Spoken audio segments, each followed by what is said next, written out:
She died, dude. She died, dude. Oh, she passed away? Oh. All right.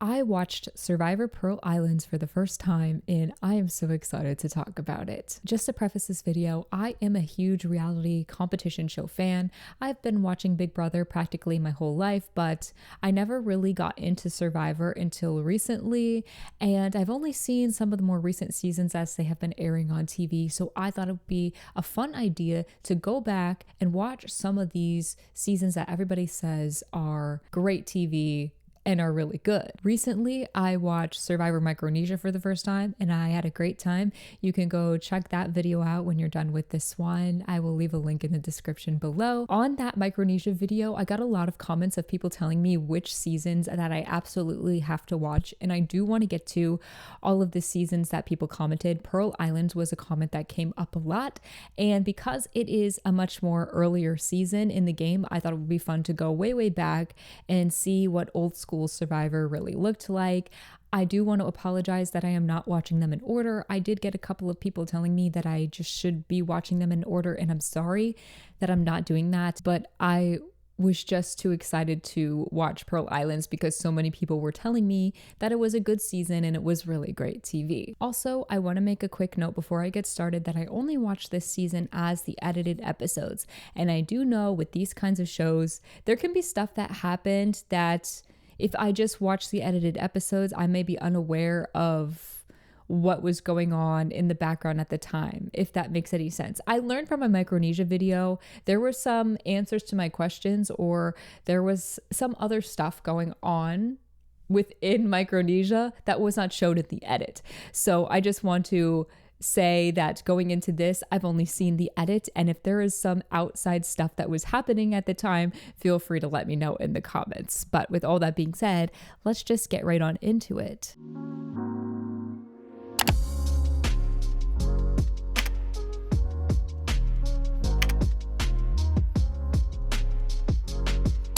Episode 1 starts out so interesting right off the bat because we find out that the contestants were tricked into thinking that the game is not starting yet and they are simply on their way to a preseason promotional photo shoot, but Jeff comes out and tells them that the season starts now and all they get to bring with them are the clothes that they have on their own back.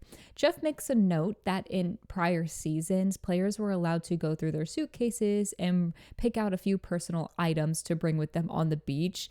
I think they were also able to pick out sort of their own outfits of something they knew they would be comfortable in for 39 days, but they only are getting what they chose to wear to what they thought was going to be a promotional photo shoot. So this is unfortunate for quite a few of the contestants, as Rupert is wearing these thick denim jeans, Nicole is wearing a strapless dress with no bra, several of the other contestants are wearing business attire or suits, and you just know it is not going to be fun for them. This was interesting to me because I could be wrong, but in some of the more recent seasons of Survivor, I feel like they get like two separate things to wear. So if some of their clothes are wet, they can dry off in another pair of clothes, but I could be wrong. I also heard, I think some of the more modern day contestants of Survivor talking about how they do it now, which is that the producers go through their suitcases and pick out what they were going to wear based off of the clothes that the contestants brought in their suitcase, which is really interesting because I think contestants bring clothes in mind that they think are going to be best to wear on the beach.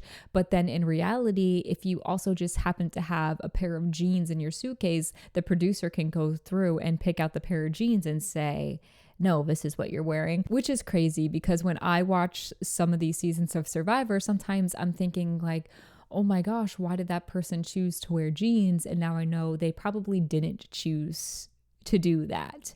But the producers really want to make some people suffer. Meanwhile, other people get to wear more practical things. With all this being said, I think I feel the most bad for Nicole, who only had a strapless dress and not even a bra. So it was like, how is she even going to go swimming or whatever? absolutely crazy. But on the bright side, the producers and Jeff did say that they were allowed to take the sneakers that they brought with them. So everybody has to wear the clothes that they have on their backs, but they do get the luxury of getting to take their sneakers to the beach with them. The contestants then get separated into their two tribes. The blue tribe, also known as the Drake tribe, consists of Sean, Krista, Rupert, Trish, Burton, Michelle, Johnny Fairplay, and Sandra. The orange tribe, also known as the Morgan tribe, consists of Dara, Austin, Lillian, Ryan S., Tijuana, Ryan O., Nicole, and Andrew. The next interesting twist that I have not yet seen on any Survivor seasons I have watched is that Jeff gives them a limited amount of Panamanian money, Balboa, and drops them off at a local village. They have the day to barter with the people at the village in order to get any type of supplies they think could be useful during their time on Survivor, but they have to make sure they have enough money left over to hire a boat and driver to get them to their individual islands where they will be setting up camp before sundown. When they get to the village, members of the Morgan tribe kind of take off and go their separate ways without even really consulting each other. While this is going on, the Drake tribe finds a spot to put some of their stuff down, and Rupert from the Drake tribe agrees that he will watch the stuff. At the same time, people from the Morgan tribe also decide to set their stuff down, and they also set their stuff down right next to the Drake tribe stuff in Rupert, but they don't leave anybody behind to watch their stuff, giving Rupert the opportunity to steal the few things that the Morgan tribe had to start off with. Right away, I am loving Rupert, and I am loving his energy to do what you can to survive in this game.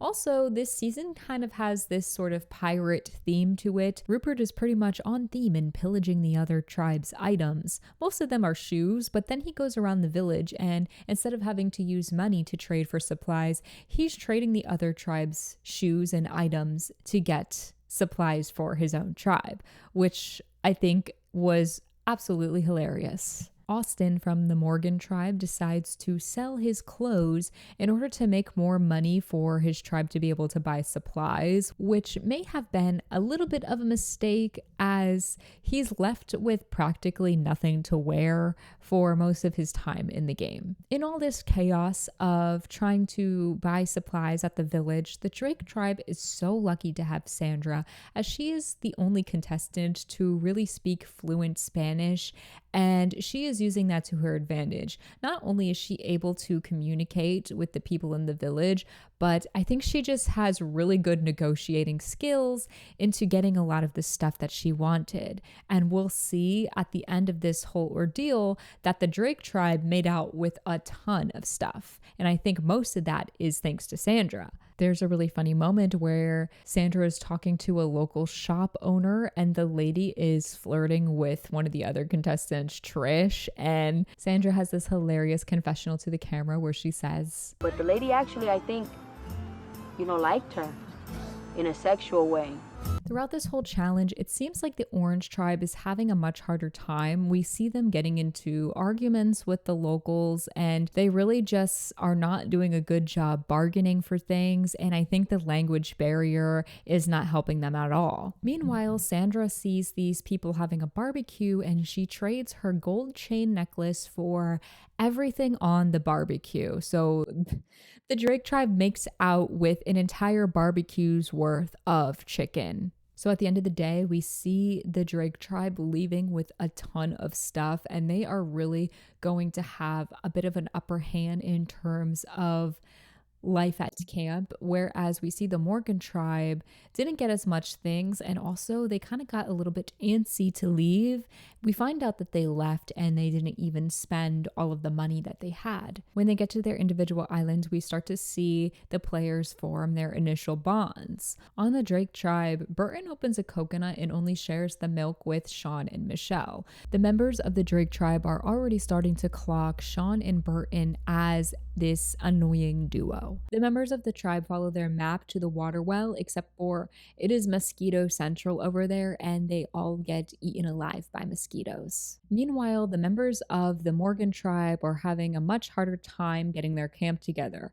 First off, they can't find their water well, and I'm not sure at this point if they knew that they had one or not.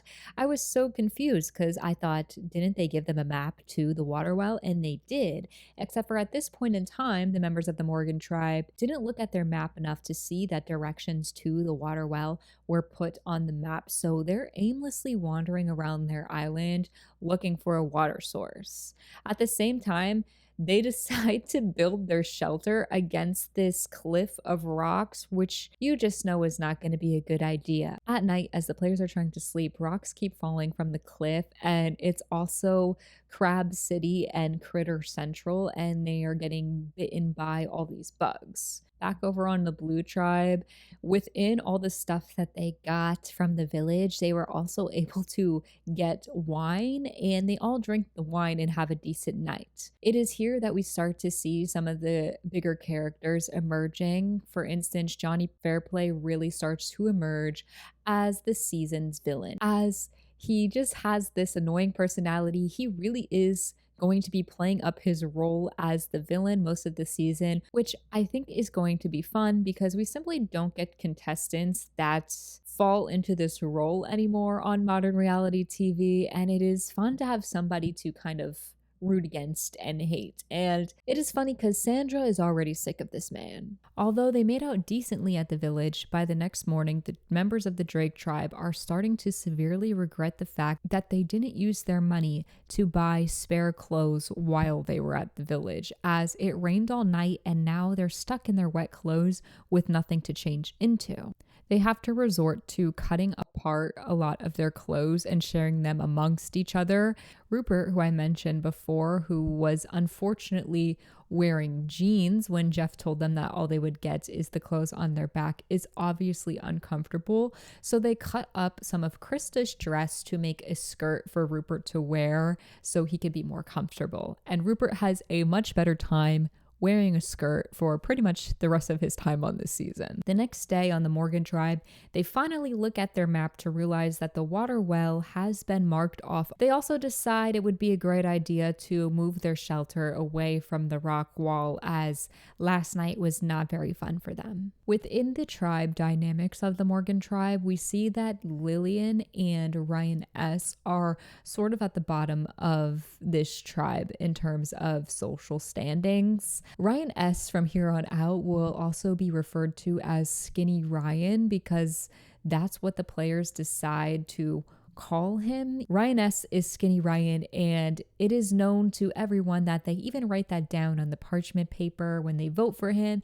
And Jeff will even refer to this guy as Skinny Ryan for basically the rest of the time, which I find kind of hilarious that Jeff just jumps in on these nicknames along with the rest of the cast. But all this to say, Mr. Skinny Ryan is one of the only people to actually befriend Lillian in the first few days of the game. Back over on the Blue Tribe's island, we see that Burton catches a fish and he is so proud of himself. But then we see Rupert looking around and realizing that one fish is not going to be enough to feed everyone on the tribe. So Rupert goes out and catches a bunch more fish. It is absolutely hilarious. Burton was feeling so proud of himself, and Rupert basically comes back with a ton of fish, putting Burton to shame. And the Drake tribe is eating good tonight. I also thought it was really sweet because Rupert said he was trying to catch 8 fish so every person on the tribe could have their own. I thought that was really cute, although he didn't quite catch 8 fish, but I think he caught a good chunk. Rupert also says, "I'm trying to make these people believe there's no way you can get along without me." I think this is a great strategy for Rupert early on in the game, as he really is providing for these people, and we will hear later down the line people want to keep Rupert around because he's feeding them. Back over on the Morgan tribe's beach, we see that they elect Andrew as their leader of the tribe before they go into the next immunity challenge, and Andrew kind of takes this so seriously most of the time, seeing himself as the leader of this tribe for as long as this tribe is together. During the immunity challenge, the Morgan tribe hilariously decides to waste some of their precious time by having some of the guys take off their clothes in the middle of the challenge in solidarity with Austin, who, if you remember, he sold pretty much all of his clothes at the village, and the pair of underwear that he wears most of the time is way too big and is always falling down. So some of the guys on the Morgan tribe think that it'll be a good idea if Austin's pants start falling down during the challenge, we'll all just take off our pants too. And it is one of the weirdest decisions I've ever seen, as for the rest of this immunity challenge, there is just a bunch of naked men on the Morgan tribe competing in the challenge. Sandra makes fun of them, saying things like this: I don't know what was going on with them. I wish their dingling got stuck on a vine, or I don't know. That was just stupid. It is absolutely hilarious because after all those theatrics, the Morgan tribe still couldn't pull out the win at the immunity challenge, sending them to the very first tribal council. So after the immunity challenge on the Morgan tribe island, it is only being even more confirmed that Lil and Skinny Ryan are on the outs.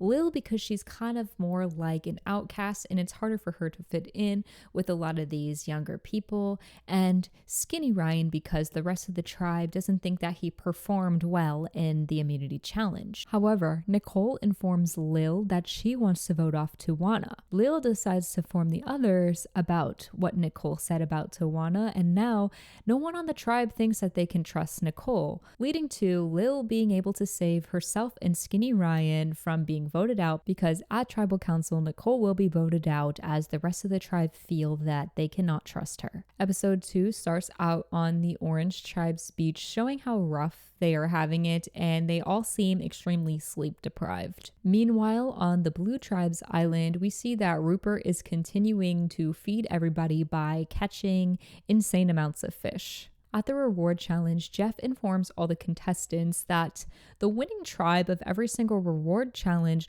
will be able to send one of their members over to the losing tribe's island to steal any item they want from the losing tribe's camp.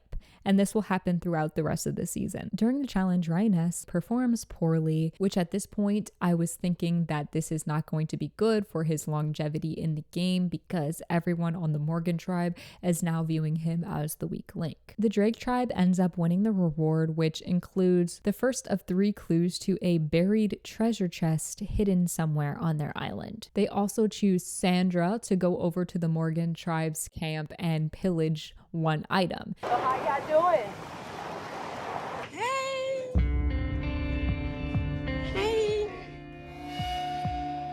How y'all doing?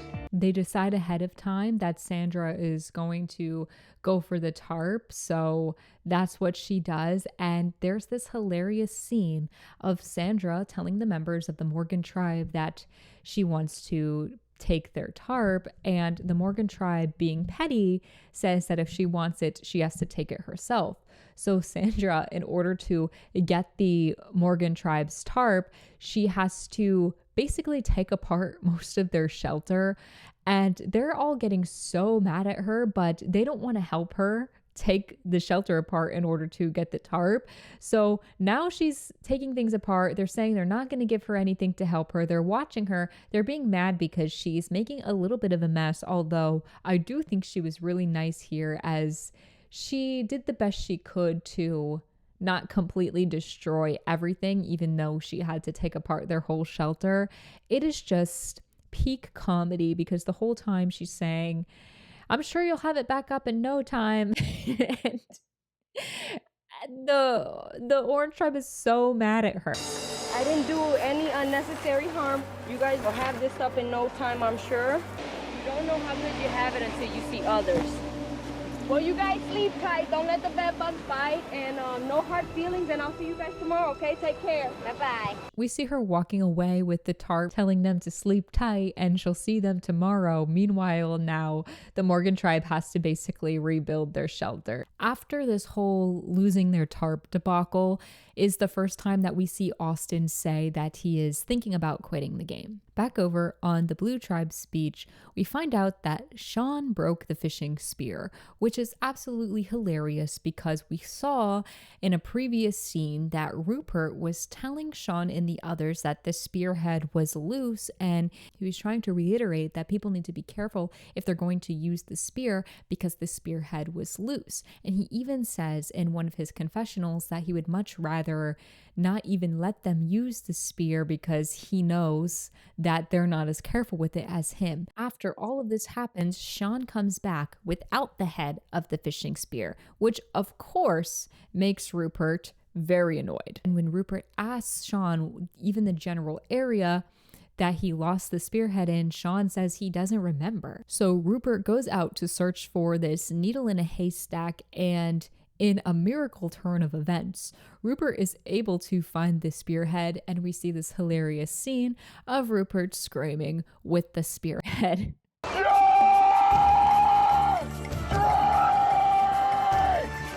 When Sean asks Rupert where he found it, Rupert screams, "In the ocean," as what I found to be a petty little remark, as Sean couldn't even direct Rupert to the general location of where he lost the spearhead. Then we see the next immunity challenge where the Drake tribe once again wins immunity. Back over on the Morgan tribe's beach afterwards, Austin is telling everybody to vote him out. He wants to quit the game and he keeps bringing up pneumonia. He keeps talking about, what if I get pneumonia? I could get pneumonia. And I just find that so funny. The tribe obviously doesn't want Austin to go as they feel like they need him in challenges, and that's really important right now. So they're trying to convince Austin to want to stay around a little longer. At the tribal council, we get an instance of Jeff making a sassy little remark at the tribe, and I find this so funny as a newer Survivor fan because I feel like Jeff doesn't do this kind of stuff as much in the more modern seasons. And when I was watching Micronesia for the first time, I thought it was hilarious how Jeff sometimes just blatantly calls people out at the tribal council, or he doesn't let them get away with saying certain things. It doesn't seem like Jeff is a neutral party. And I know a lot of people say, well, Jeff is not supposed to be neutral. He's one of the producers. He loves to stir up the pot and say these things. I just find it so funny because it's always so jarring when the host of the show is not neutral. And in this case, Lil is trying to say that she thinks the tribe did a good job at the challenges, and Jeff corrects her by basically telling them that they were terrible and they'd probably still be out there competing in the reward challenge. If the spirit's not there. The reward challenge, you guys would still be out there. So you weren't close to winning. By the end of tribal council, we see that obviously the tribe was able to convince Austin to stick around, and everybody votes out Skinny Ryan, mostly due to them viewing him as the weak link, dragging them down in challenges. We begin episode 3 with Lil being upset about losing Ryan because she felt like he was her best friend on the tribe. She's also upset with Austin because she knows that Austin was wanting to quit. Over on Drake, the tribe has been searching all over for their buried treasure chest, but they can't find it, probably due to the fact that they only have one piece of their clue, and they realize that they're going to need probably another clue in order to get closer to finding it. Before the next challenge, Johnny Fairplay tries to say that Sandra should be the one to sit out of the challenge if it involves water. This annoys Sandra, and we get this hilarious argument between Sandra and Johnny Fairplay, where Sandra stands up for herself saying, The day we jumped off the boat, where were you when I was already on shore? Still in the damn water. As the argument starts to get more heated, Fairplay starts yelling, which causes Sandra to stand up and say, I can get loud too, and it is peak TV. If you beat me so bad, and I just used my arms, how bad did you beat me? You know what? I can get loud too. What the I can get loud too. I don't want. Watching Sandra argue with Johnny Fairplay is just so entertaining. Later on, we get a confessional from Johnny Fairplay where he says, I got a mill that says she won't be the final one. And I got a mill that says she won't be the final one. I love that he said that and we have it on record. At the next reward challenge, the Drake tribe wins once again. They win mattresses and blankets. Morale over on the Morgan tribe is starting to get lower and lower as they keep losing every single challenge. Back over on their island, Lil tries to go fishing by herself. Ryan didn't want this to happen as Ryan thinks that their tribe should stick together, but Lil doesn't listen, and when she comes back, not only does she have no fish to show for it, but she ended up losing the hook in the ocean.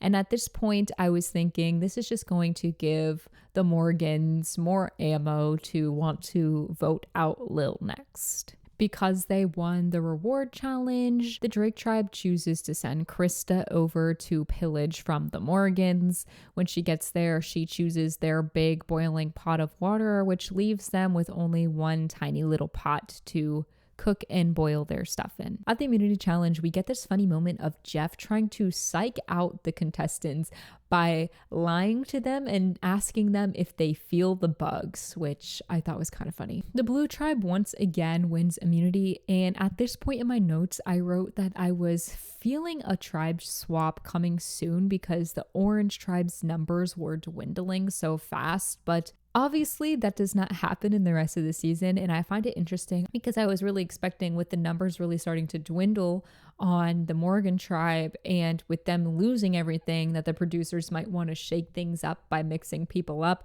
but that does not happen in this season, although the Morgan tribe does gain some of their footing later on. So before the tribal council, it looks like the votes are going to come down between Dara and Lil. And I also made a note that at this point, I keep forgetting that Dara is even there, as she is not really shown at all. And I don't know if they just completely left her out of the edit, or if she was just giving nothing the whole season, or maybe a mixture of both, because even when she becomes a little more of a prominent player later on, like when she wins challenges and whatnot, I still don't feel like she had much going on in terms of her game. And especially in these earlier episodes, we barely even see her get a confessional to the camera, and I found that kind of interesting because she makes it pretty far into the game, but she was left kind of out of the edit. Tijuana tries to warn Dara that the vote is going to come down between her and Lil, but Dara acts nonchalant about it, which causes Tijuana to report back to Andrew, wondering if Dara is really serious about her spot on the tribe. At Tribal Council, Jeff continues to roast the Morgan tribe. When Ryan O says that getting a win is inevitable, Jeff questions him, really? And after everything, the tribe votes out Lil, which I think we all saw coming. Episode 4 starts back out on the Morgan tribe beach, and they really just don't know how to survive over on that Morgan tribe beach, because we see that they made their shelter pretty close to the ocean, and the tides have only seemed to be getting higher and higher as the days move forward, and they are not doing anything about it or even wondering if they should move their shelter back. What they keep doing is digging trenches and putting logs in order to stop the water. And at this point, I'm wondering, why don't they just move their shelter back? They know it's not going to last. They have to know the tides are getting higher. It is not going to last. But they keep going with their method of digging holes. Over on the Drake tribe, we see that Sean and Burton are kind of starting to get on everybody's nerves. Sean and Burton claim that they're the first ones up every morning to start doing work, and everyone's annoyed with the fact that they are saying this. Sandra notes that they're rarely the first ones up. Krista says that she doesn't feel like she can speak her mind in front of Sean, Michelle, and Burton. And Rupert is starting to feel like Sean and Burton are picking on him as they keep making little jabs and making him the butt of the joke, especially over the fact that Rupert has been walking around in a skirt. Pretty much everyone on this tribe is starting to feel alienated by the Sean, Burton, and Michelle clique. At the next reward challenge, an old-fashioned sewing machine along with some sewing supplies is up for grabs. Tijuana's clothes start falling off during the challenge, and Jeff says this, Showing a little booty!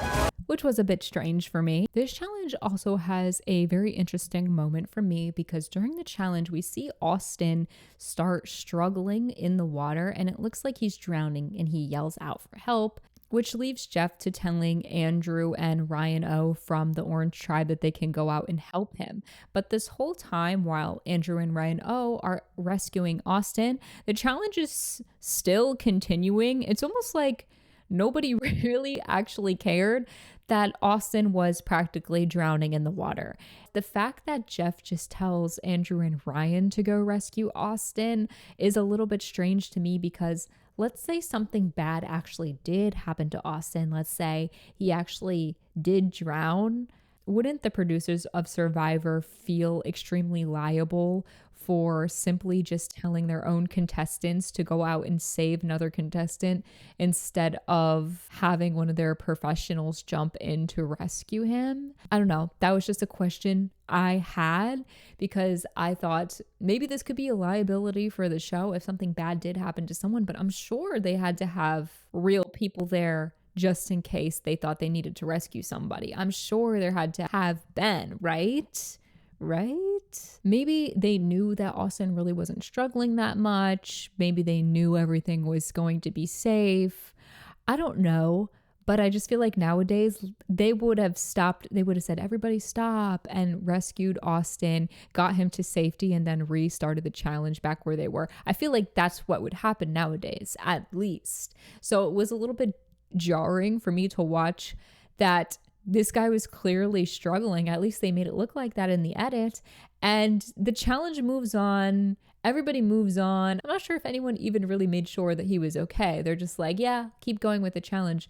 I don't know. I just found it so interesting the way that they handled that whole situation. But maybe I'm making a bigger deal of it than it actually was. I guess that's just TV in 2003. After all this, the Blue Tribe obviously ends up winning, as they didn't have to pause their challenge to rescue one of their own tribe mates. They win the final clue to finding their chest, as well as the sewing machine. So back over on their island, they use the sewing machine to make people some new clothes, including Rupert is able to make himself another skirt. I absolutely love that Rupert stuck with the whole skirt thing, and when he had the chance to make himself better clothes, he made himself a better skirt. However, everyone on the tribe is starting to notice that Sean and Burton never leave Rupert alone about his skirt. The tribe finally finds their buried treasure, which they were so excited for, but when they actually open the chest, it's almost like a major disappointment, because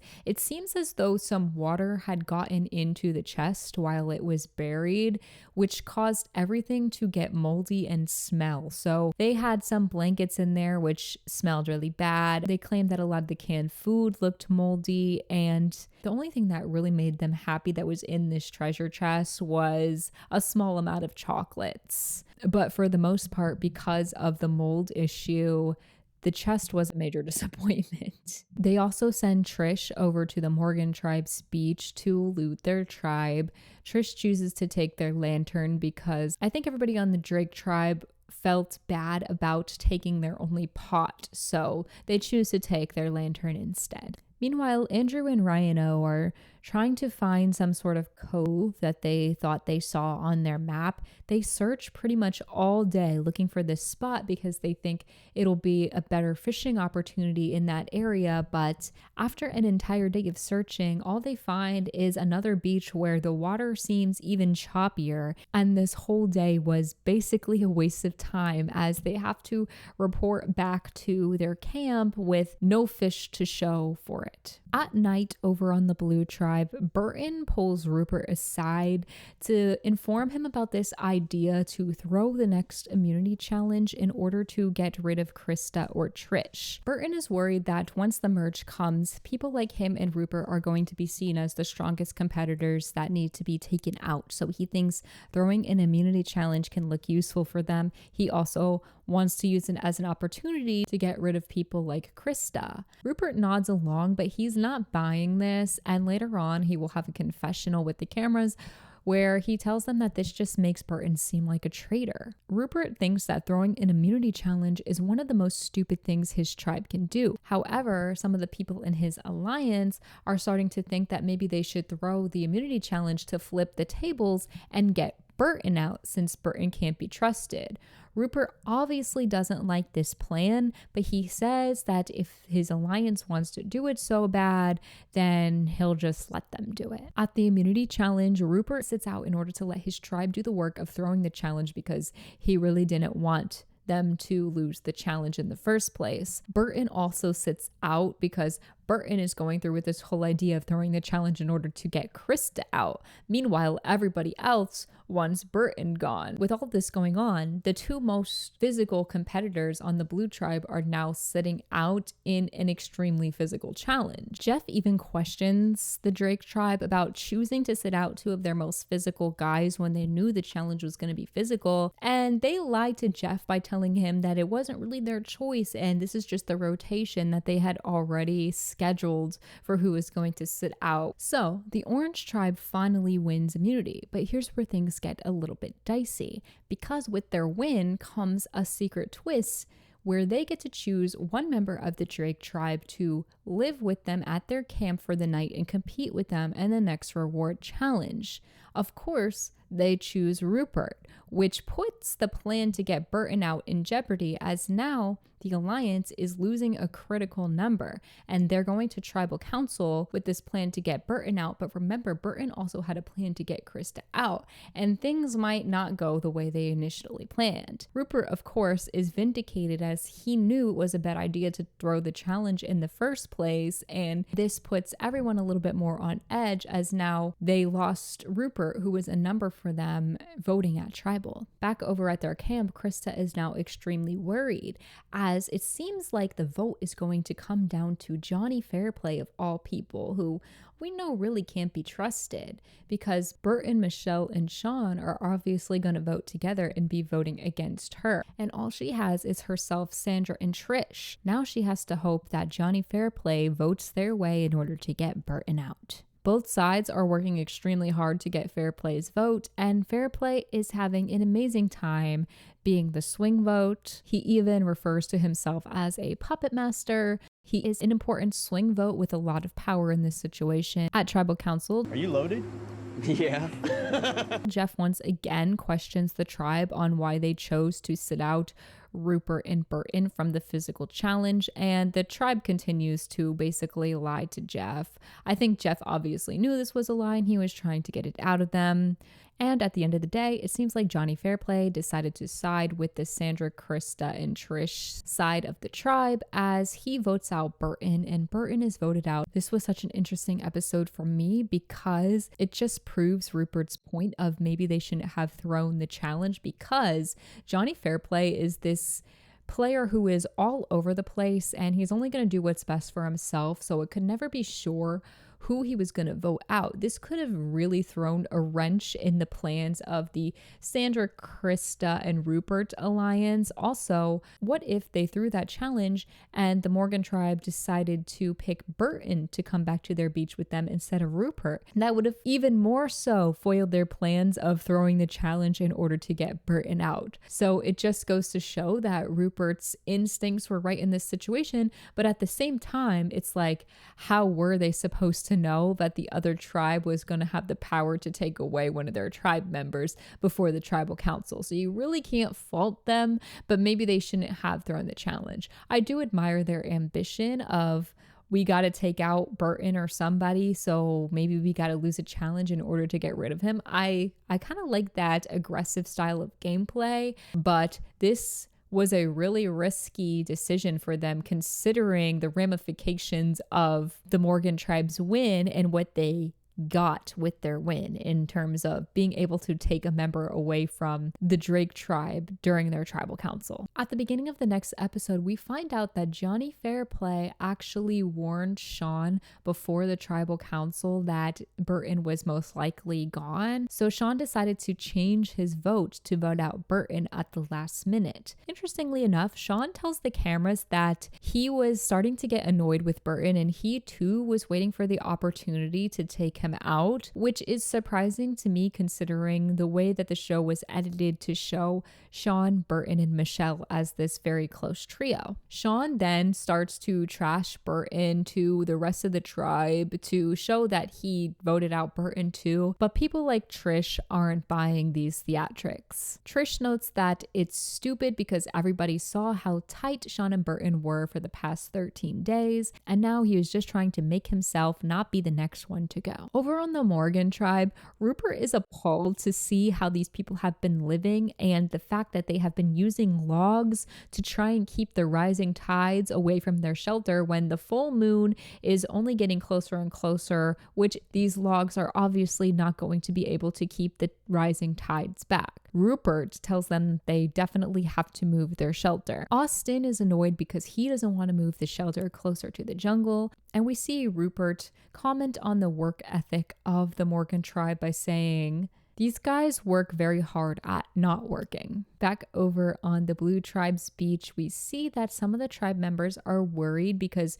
Rupert is spending 3 days with the Morgan tribe, and they're concerned if he might accidentally be giving away too much information to the other tribe. We see Rupert teaching the members of the Morgan tribe how to spearfish, including Ryan, who he becomes quite close to during his time on the Morgan beach. And because this is my first time watching, I made a note at this point that maybe this might come into play later during the merge, with Ryan and Rupert kind of having a bit of a friendship already, but nothing really comes out of this later on. At the next reward challenge, the Morgan tribe is able to win the reward of shower supplies and rain jackets with a lot of help from Rupert. Jeff gives Rupert the option to go back to the Morgan beach for a little bit in order to reap some of the benefits of their reward, or he tells Rupert that he can just go back with his original tribe now, and Rupert chooses to not participate in the reward and to just go back over to the Blue tribe's beach. As winners of the reward, Orange finally gets to loot something from the Drake tribe's beach. They send Andrew over, and obviously they have been struggling to basically survive and are running out of food, so Andrew is sent to get some rice. We see a really nice scene of Rupert offering Andrew more rice to take with him because Rupert knows the conditions over on the Morgan beach are very bad, and he wants to extend a little bit of a peace offering by allowing them to have something to eat. Because remember, with Rupert around, the Drake tribe is definitely going to have stuff to eat with the way that Rupert is so good at spearfishing. So giving away more of their rice, I think, was a sweet gesture and could have made Rupert look better come the merge now that he has made some stronger bonds with some of the members of the Morgan tribe. Before the next immunity challenge, the tribes get wind of the challenge might have something to do with drinking or eating gross things, which Michelle from the Drake tribe is very comfortable with. So they plan for her to act like she really doesn't like it, just in case the other tribe gets to choose a member to have to drink or eat more gross stuff. This is going to come into play later. On a side note, Rupert found a hurt snake in the ocean and he tries to bandage it up. He names it Balboa and takes it to the next immunity challenge with him. During the immunity challenge, which involves drinking gross drinks, Michelle pretty much downs her drink in 2 seconds, defeating the whole purpose of the plan to make her look like the weakest link. The immunity challenge comes down to one final tiebreaker where each tribe gets to pick one member of the opposite tribe to compete against each other, and whoever downs the drink the fastest wins. And because of this, the Morgan tribe picks Sandra while the Drake tribe picks Dara, and when everything is over, the Orange tribe is actually able to pull out the immunity win. If only Michelle had stuck to the plan, because we all know she would have been able to down that drink in 2 seconds. On a side note, while making the final drink, Jeff uses seawater, which surprised me because I thought, isn't that like a health hazard to some of these players to be drinking seawater? Maybe he just didn't use a whole ton of it, but that was a little bit shocking to me in general. Back over on the Drake tribe's beach, Sandra is very worried that because the immunity challenge was all riding on her, she's going to be the one that is voted out because it's her fault they lost. Johnny Fairplay is upset with Sandra for being slow at drinking the gross stuff, but he's also upset with Michelle for not following with the plan of pretending to be grossed out in order for the Morgan tribe to have picked her for that final tiebreaker. Michelle is really starting to feel like she's on the outs. She begins working on Rupert to try and convince Rupert that Sean needs to go before she does. Her pleas somewhat work because, at least in the edit of the episode, it shows Rupert contemplating keeping Michelle over Sean, as he says Sean doesn't help much around at camp anyway, and Michelle doesn't eat as much as Sean does. He also notes that Michelle never takes more than her share of food. At the next tribal council, Johnny Fairplay tells Jeff that the Drakes did in fact throw the last immunity challenge, and Rupert tells Jeff that he thought throwing the immunity challenge was the worst mistake in the world, but he couldn't convince his tribe members otherwise. And when tribal council is all said and done, it seems as though Michelle's pleas could not convince the tribe to keep her, and they vote her out. Episode 6 starts out with Rupert finding out that his snake Balboa didn't make it through the night. It's actually quite sad. R.I.P. Balboa.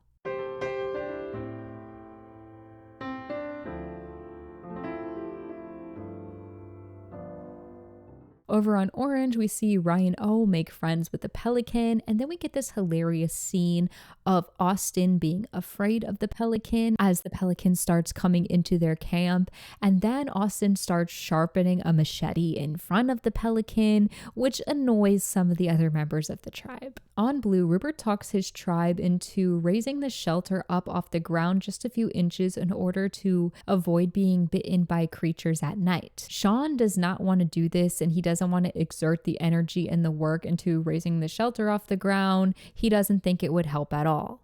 This really upsets Johnny Fairplay. He gets really annoyed with Sean because Sean is complaining the whole time instead of helping. After Fairplay's argument with him, Sean does decide to help, and we get this great confessional from Sandra. She says, "I'm glad John put him in his place. And after that, what happened? Sean practically put the whole shelter together. Maybe Sean should get a clue that he's not anybody's buddy here." At the next reward challenge, the Drake tribe wins again, getting steak, lobster, and a grill for cooking. They send Johnny Fairplay to go loot from the Morgan tribe's camp, and the Morgans, in a peace offering, allow Fairplay to take a shower and shampoo his hair while he's there. Also, while he's there, Fairplay lets it slip that his tribe threw that first immunity challenge in order to get Burton out. This really annoys the Morgans because they think that Fairplay is just being arrogant here and trying to rub his tribe's strength in their face.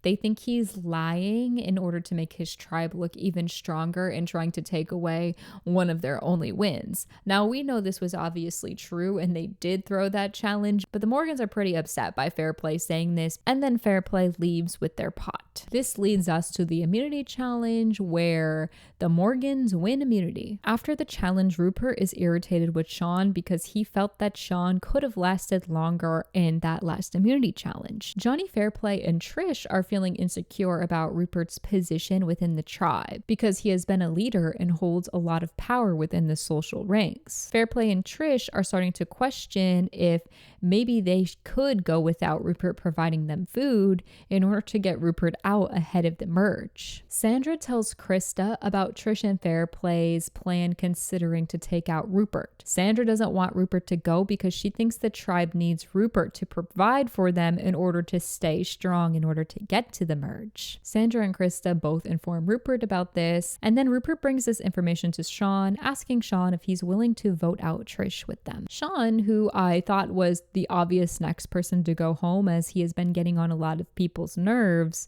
might just become the swing vote here in order to save Rupert. Even though here I really like Rupert and I'm really rooting for him to stay, commenting on Fairplay and Trish's idea, I can't say that they were in the wrong to start looking at Rupert because Rupert is not only a huge physical threat who's probably going to win a lot of immunities post-merge, but he is also a huge social threat as a lot of people like him and he has a lot of social capital within the game. So I do think Fairplay and Trish were on the right track in turning their attentions towards Rupert, but they didn't have the skill to take Rupert out in the right way. We get a great moment at Tribal Council where Sandra tells Jeff, "I know it ain't me." Also at the Tribal Council, Rupert makes a statement that he suspects half the tribe wants him gone, and then Trish lies, pretending like she didn't know about this and saying that she didn't know Rupert felt this way. But when all is said and done, Trish ends up being voted out of the Drake tribe. And Johnny Fairplay now knows that he messed up because he was the only other vote against Rupert. Which brings me to episode 7, which starts off right away where we see a different side to Rupert as he is screaming at Johnny Fairplay, who voted for him. Who the hell voted for me? John? Yeah. Who the hell voted for me? And it is a crazy scene as it was a little bit unexpected. We haven't seen Rupert lose his temper quite like this before, and he is really mad at Mr. Fairplay for voting for him. John tries to pass off the blame onto Trish, saying that Trish had him convinced that Rupert was going to turn on all of them. And after this, Rupert tells the cameras that he doesn't believe John anymore. Johnny Fairplay is Johnny Pain in the ass now to me.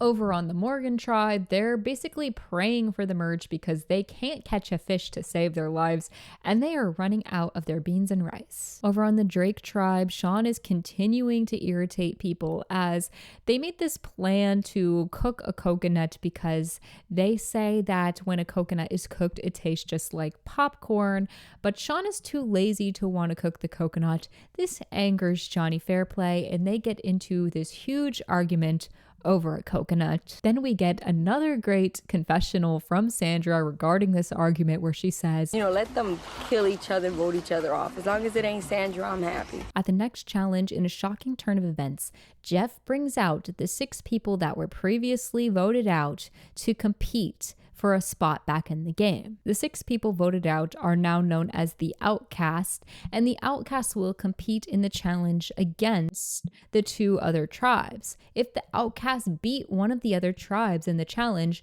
that tribe will be forced to vote somebody out at tribal council. Meanwhile, the Outcast will get to vote somebody back in the game.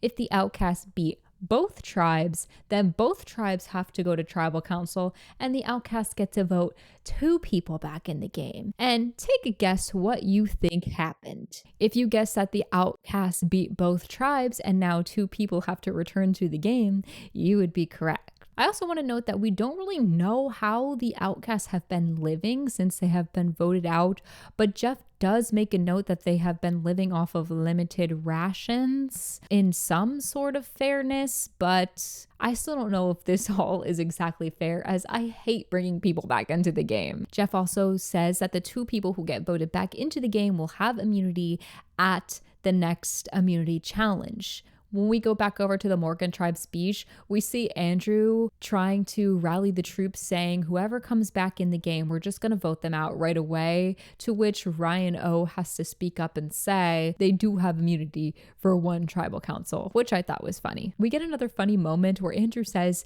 Skinny Ryan has no business stepping back on this speech again. Tijuana smartly notes that Andrew is very insecure because he likes being the leader of the tribe, and he's scared that the returning player might come and take his spot as the guy who tells everybody what to do. Austin is once again wanting to quit, telling everybody to just vote him off because he has nothing left in his tank and he doesn't deserve to win the game anyway. It seems like the tribe is actually leaning towards just getting rid of Austin this time, since they know somebody is coming back into the game and none of them want to go, so they might as well just cut their losses and let Austin leave if he wants to leave. What's especially funny about this whole situation though is back over on the Drake beach, Sandra is asking anybody who wants to volunteer to go home, which I find so funny because if only Austin was on her tribe. Sandra, Krista, and Rupert then get together and basically tell Sean and Johnny Fairplay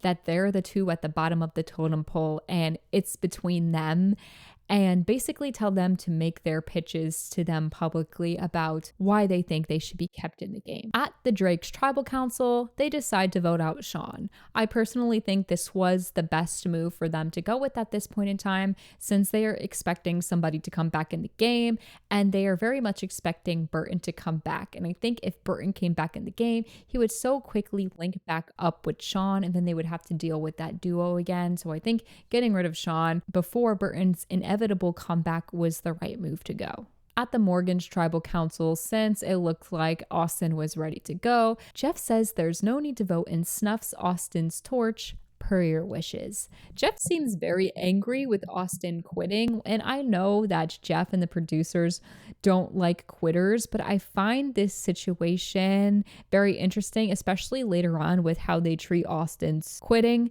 And I think it's because Austin was the first ever person to want to quit the game. I mean, I could be wrong. So maybe that's why the show was being so petty about it, because I have definitely seen other people quit the game, and Jeff and the producers aren't as petty as they were at this point in time. I also want to note that I tried to look up if there was any other reason why Austin might have wanted to quit the game, and allegedly Austin said that he had a staph infection, that he was basically medically evacuating himself. Also, there was rumors that he was especially angry that the producers would bring in returning players back into the game, and that was like the final straw for him wanting to quit. Either way, it's about to get a little bit petty later on with the way the show treats Austin for quitting. We open the next episode on the outcasts having their tribal council to vote 2 people back in the game. Everyone receives at least 1 vote, which is interesting, but ultimately Lil and Burton get to go back in the game. Jeff then lets them do a random pick to see which tribes they will be rejoining, and by the luck of the draw, they just so happen to both be returning to their own original tribes. Over on the Drake tribes, they're speculating who's going to come back in the game. Sandra says, I'd like to see Lil maybe, or even that skinny Ryan guy, but she definitely is worried about Burton coming back into the game. When Burton returns back to the Drake beach, everyone apologizes, and they're actually relieved to see that he seems excited to be back in the game and not as angry as they would think he would be with them. But Burton says he can't forget that they voted him out, and he's still trying to parse out whether or not they are just telling him what he wants to hear. Similarly, on the Morgan beach, they welcome Lil back, but she is very distrustful of them. We then see a scene of Rupert explaining to Burton the problems that he had with him and why he chose to vote him out. He says things like, you laughed at me in my dress and made me feel bad. I heard you say something about I'm a big kid in a sandbox, laughing at me about my plumber's crack. Burton then apologizes to Rupert, saying that he never intended to make Rupert feel that way, and the two end up on decent terms after this conversation. After they make up, Rupert tells Burton that John's out, which makes Burton excited to possibly have an opening to gain back some social capital. Over on the Morgan tribe, Lil immediately gets to work. She's going and fetching water and collecting firewood, and she notes that the rest of the tribe looks extremely weak. She says that they are all dead weight currently and have no energy left. Back over with the Drakes, everyone is starting to worry that Johnny Fairplay might be somebody who would switch sides come the merge. And also, right before leaving to the next challenge, we see that the Morgans are almost officially out of their rice rations, meaning that they have no food left.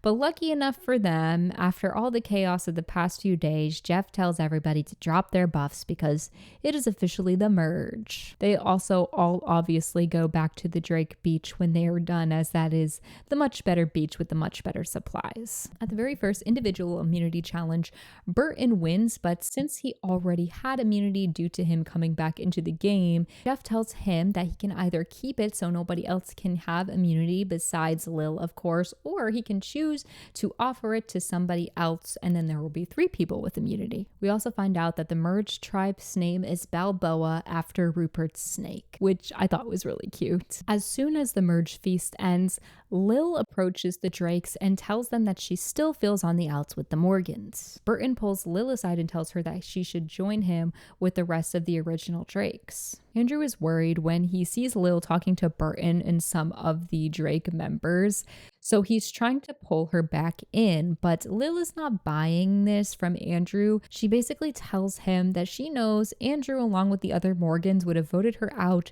the first chance that they got. And it seems as though Lil is now in a bit of a power position, as she is now going to be the swing vote at Tribal Council. At Tribal Council, Burton decides to give his immunity to Rupert, and then it looks like Lil did decide to flip and start working with the members of the original Drake tribe as Andrew is voted out. I think Andrew's big mistake was that he didn't work hard enough to originally pull Lil back in. Now, maybe he wasn't expecting the merge to happen so soon, and maybe he thought that they would just get Lil out before the merge happened. He thought he can control the numbers amongst the Morgan members, which he could, but I think his major misstep was not factoring in how he could look like a major target come the merge. And at least in the edit, we see that the Drakes worked really hard, including Rupert, to try and pull Burton back in and make him feel comfortable, whereas I don't think the people of the Morgan tribe worked hard enough to try and make Lil feel comfortable and that they weren't going to vote her out the second that they got the chance. I think this essentially led to Andrew's demise. If he worked harder to try and gain Lil's trust, he might have been able to stick around a bit longer. Who knows? At the start of episode 9, Lil says she has no regrets about voting out one of the members of her original tribe, and Rupert tells her that she is now officially a Drake. He tells her, if you can win that immunity, I'll put a Drake out before you. Ryan O is currently scrambling because he thinks he is the next on the chopping block, so he is trying to pull Burton in. He tells Burton that he is probably at the bottom of the Drake alliance, and if he really wants to make a move, Ryan will grab the girls from the original Morgan tribe if Burton can pull Lil back over into their crew, and then they can work together as an alliance, with Burton now being accepted into the Morgan group. There then is a reward challenge. Rupert wins. The prize is this big breakfast, but Rupert decides to give up his reward to return the favor of Burton giving him immunity the night before. So now Burton has the reward and he gets to pick somebody to come with him, which he picks Lil. Then we see Burton telling the cameras that he has no loyalties to the original Drake members. He is very upset with Krista, Sandra, and Rupert for voting him out, and he talks to Johnny Fairplay about putting a plan in motion to take Rupert out. They both agree that in order to take Rupert out, it would have to be a blindside, considering how Rupert reacted when Johnny Fairplay originally wrote his name down. Burton then uses his breakfast reward with Lil to pull her in on this plan to take out Rupert. He tells her that Rupert, Sandra, and Krista are this tight three. He asks Lil if she thinks she can convince Tijuana and Dara to vote with them, and he also tells her to play it up with Sandra and Krista like she is still working with them. This is so funny to me because the tight three that they are accusing Sandra, Krista, and Rupert are not exactly as tight as they think, as we immediately cut over to a scene of Krista and Sandra talking about how they need to get rid of Rupert and Burton as they are big threats, and they are starting to wonder if the girls are better to keep around. Back over at the breakfast, Burton promises Scout's honor that he will do whatever he can to keep Lil around. At camp, Burton and Krista are fed up with the original members of the Morgan tribe because they are often laying around and not pitching in as much work as the Drake members usually do. This angers Tijuana because she thinks that the Drakes are working more than is necessary and calls some of what they do frivolous. The next immunity challenge is interesting to me because it is a knockout challenge, and since there was a lot of talk about getting Rupert out, you would think they would be able to use this challenge to knock Rupert out early in order for him to not gain immunity, but that just doesn't happen. So with all this talk about wanting to get Rupert out, everybody practically gives him the immunity because he is the last one to not be knocked out. No one is even placing coconuts in his containers until towards the end of the challenge. With all that talk of wanting to get him out, it was just surprising to me that this was an immunity challenge that they could have stopped him from winning. Ryan O is now desperately trying to save himself as he knows he's probably next out to go. He was the first one knocked out of the immunity challenge, and he is making a last-ditch effort to try and convince Dara and Tijuana to pull in Lil and go. 5-on-4. Rupert is scared of Ryan because he fears that Ryan has the power to pull together the original Morgan members as well as Burton and Johnny Fairplay. So at Tribal Council, obviously Rhino was voted out. It seems like this was inevitable considering the immunity challenge where he got knocked out first, and now he has become the first member of the jury. Episode 10 starts off with Johnny Fairplay being scared of Sandra, Krista, and Rupert as a trio. Him and Burton agree that they have to talk to Dara and Tijuana in order to get them in on the plan to flip against Rupert. When Rupert goes off fishing and Krista and Sandra go scavenging for lemons, Fairplay and Burton see this as the perfect opportunity to pull in Dara, Tijuana, and Lil and get them in on their plan. Burton and Fairplay realize now is the perfect time to scheme with Dara, Tijuana, and Lil. The 5 of them agree that Rupert is going home. If he wins immunity, then Krista will. Before the next reward challenge, just know that Burton promised Rupert that if he won another reward, he would give the reward away to Rupert in order to return the favor for Rupert giving up his reward to him at the last challenge. Well, it turns out that during the challenge, Lil and Burton are teamed up and they end up winning the reward. However, Burton does give up his reward after winning, but he doesn't give it to Rupert. He gives it to Johnny Fairplay. Burton says he didn't want to give up his reward to Rupert because he wanted Rupert to be weaker in the immunity challenge the next day. Rupert is now starting to see that he might be on the outs with some of the others, including Lil and Burton. Rupert expected somebody to give up the reward considering the reward involved them going deep sea fishing, and everybody knows how good Rupert is at fishing. When they get back to camp, we see Lil crying and feeling guilty that maybe she should have given up the reward to Rupert because Rupert would have got fish for them while on the reward. She has this great interaction with Johnny Fairplay. I'm such a bitch. Thank God. Don't say that. I'm sorry. And it's so funny. Sandra eavesdrops on Fairplay and Burton, and she overhears them talking about a plan for Johnny to work on Lil while on the reward. She goes and tells this information to Rupert because this puts her on edge, because what would they need to be talking to Lil about? When they get back from the reward, of course, Fairplay and Lil have no fish to show for it. Rupert immediately pulls Lil aside to ask her if Fairplay was trying to make an alliance with her. She tells him no, and Rupert just straight out believes Lil, and he thinks she's telling the truth. We will come to see throughout the rest of the season that a lot of people believe Lil because she is wearing this troop leader uniform, and they just assume that somebody who is a Boy Scout leader wouldn't lie.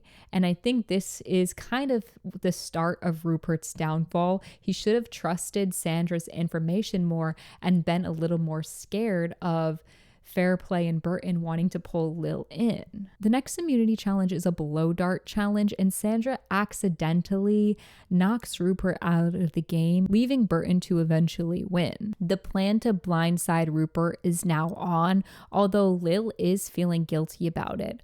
She knows that Burton and Fairplay really want her to vote out Rupert, but she says she really doesn't want to do that. Meanwhile, Burton and Johnny Fairplay are telling Sandra, Krista, and Rupert that they still want to be 5 strong and they're planning to vote out Dara. Sandra ponders if Burton and Fairplay might flip on them, but then she comes to the conclusion that she doesn't think they will.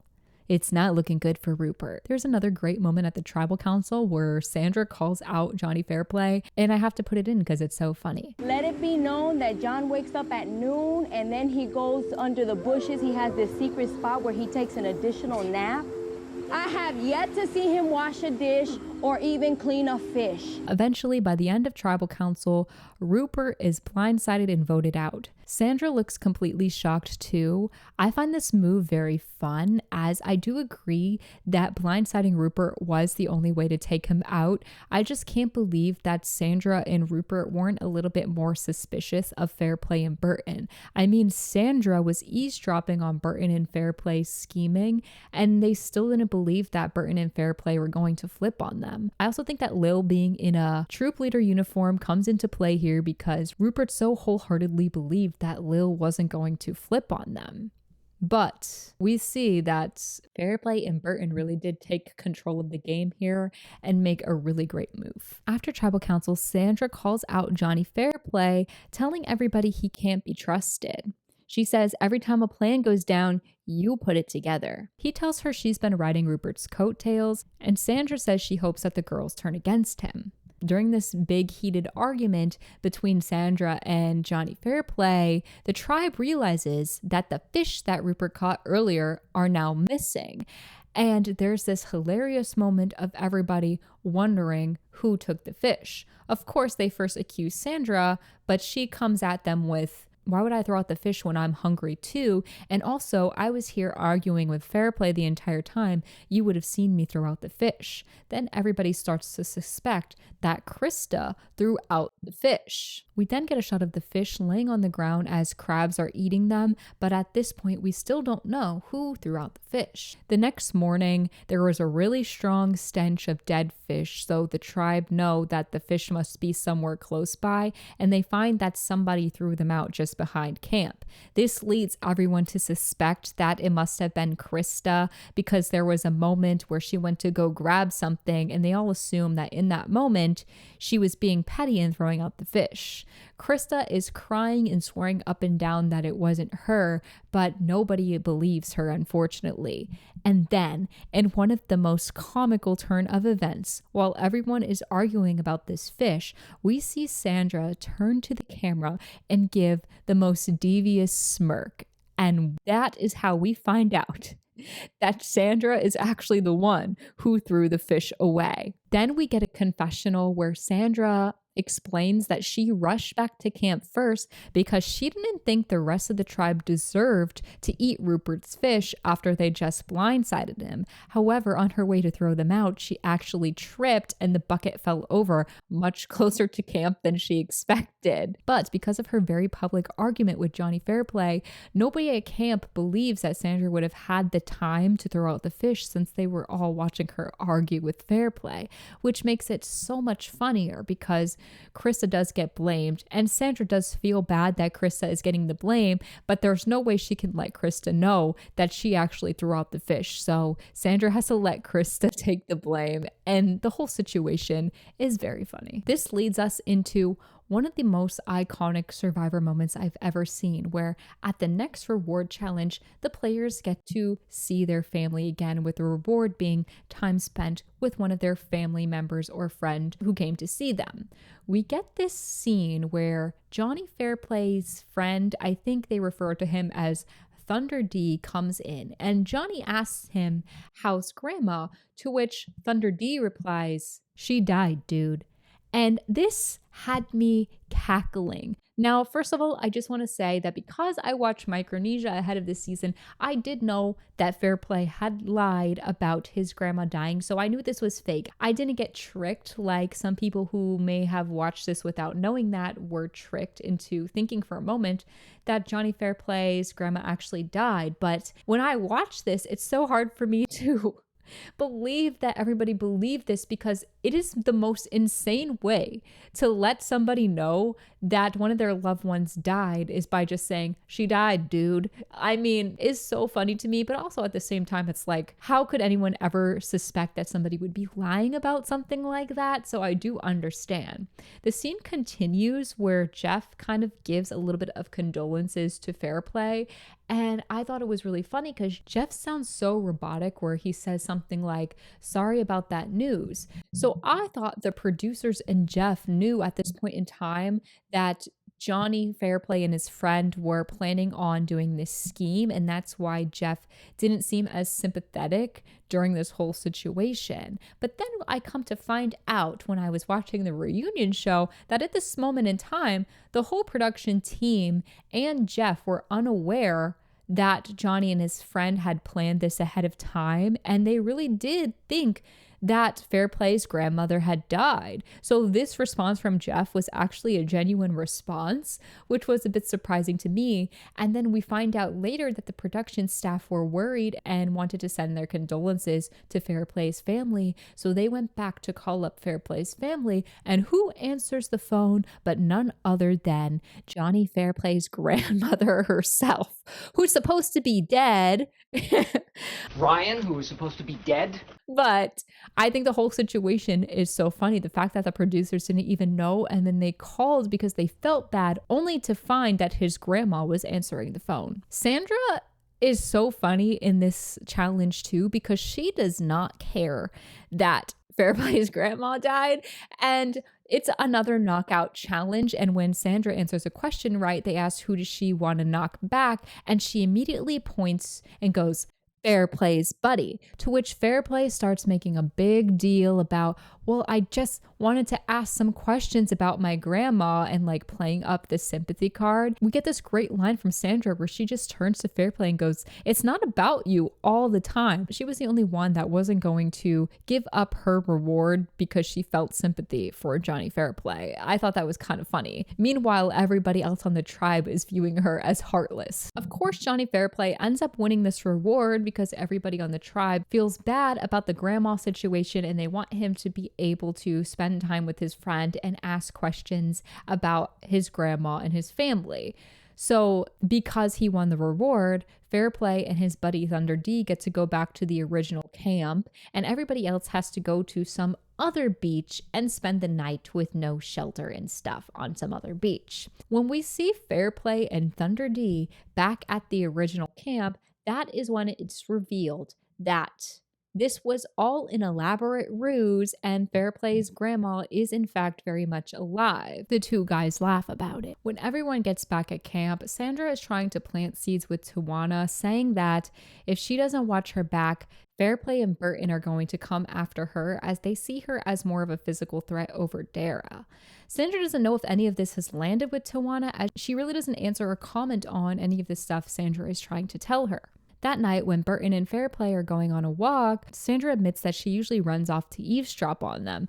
But this time, she wakes up Tawana and pulls her with her so Tawana can hear for herself the kind of stuff that Johnny Fairplay and Burton say behind her back. This ends up working out perfectly for Sandra, as Tawana is able to hear Burton and John talking about how they want to take Lil to the final 3 with them. She also hears them talk about how they think they can control her, because they say if Fairplay can guarantee her a final 2, then Tawana is for sure going to vote with them every time. Tawana spills this information to Dara. She really thought that Fairplay was going to take her and Dara to the final 3, but now the two need to rethink some things.